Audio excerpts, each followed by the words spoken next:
My name is Pavel, and I am a team lead of group number 8. My team members and I decided to take the case of Francesco Guccimiglio, who breached the rules of the IIROC. We took this case because of its nature, where the representative's indiscretion led to misconduct. So the presentation will have the following order. First, Juan will present the story of the case. Second, Royu will determine what rules were breached, what results they led to, and at what cost. And next, each team member will reflect on the case. So I hope you will enjoy our presentation. Thanks, Pavel, for your introduction. Francesco is a registered representative, and JP is 85 years old man with 1.6 million in liquid assets. Francesco became registered representative for his client JP in 2012. They had a good relationship, and for this reason, JP asked Francesco to become his power of attorney. Francesco transferred JP's account in in 2017 from his responsibility to TD Warehouse Canada to become JP's power of attorney. After that, Francesco borrowed $200,000 interest-free from JP and did not disclose the power of attorney or the loan to his dealer member. JP became uncomfortable and revoked it in 2018, and in the same year, Francesco repaid the loan in full. Thanks, Juan.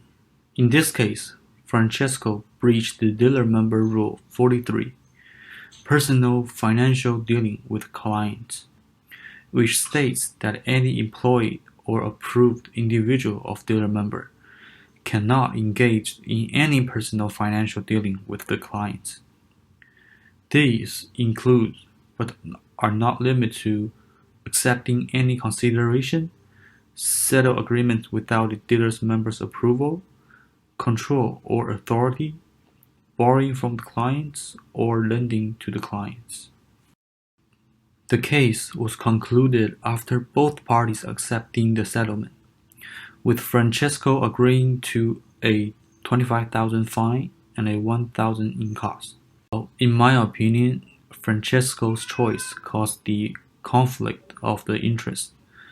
What he did was forbidden by the corporation, but instead he chose to put his personal interest over his responsibility. It shows that Francesco's lack of loyalty to the corporation and results in harming its interests. Thanks, Roy, for your reflection.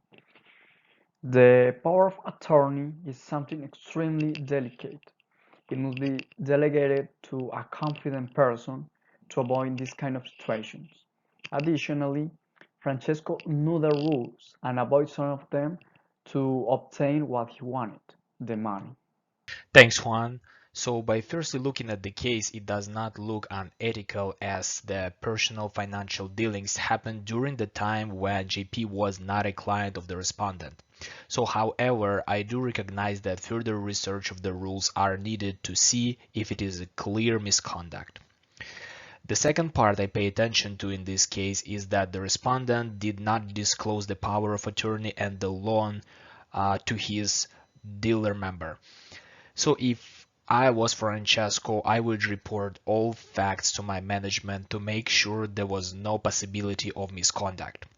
Furthermore, it makes sense to have proof that advice was given by a manager.